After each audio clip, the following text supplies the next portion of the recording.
Deep in a quiet neighborhood of Atchison, Kansas, stands a small, seemingly ordinary brick house. This is the Sallie House. From the outside, it looks like any other vintage family home from the turn of the century, but behind its silent windows lies one of the most violent and terrifying haunting stories in American history, born from a medical nightmare.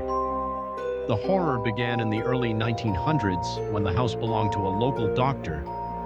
One dark night, a desperate mother burst through the front door holding her young daughter, Sallie, who was suffering from severe abdominal pain.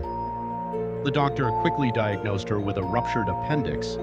Knowing she had only minutes to live, the doctor panicked and rushed the little girl to his examination room. Driven by fear and haste, the doctor made a fatal mistake.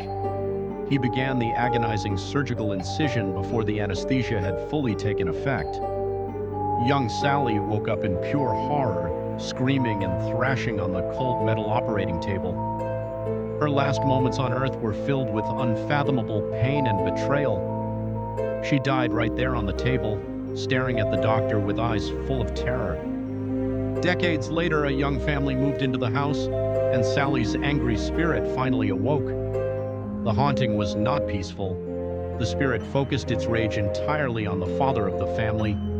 He was repeatedly attacked by invisible hands, leaving deep bloody scratch marks across his back and chest.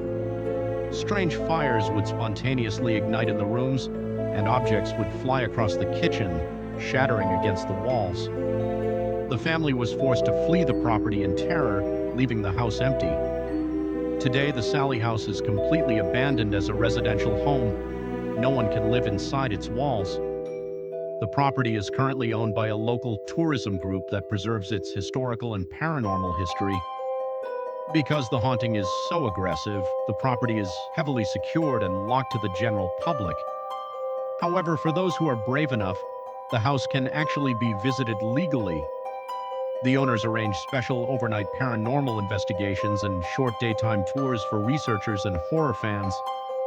Visitors must sign a liability waiver before entering, as people still report sudden cold zones, electronic equipment failing instantly, and the faint chilling sound of a little girl crying out in pain from the darkness.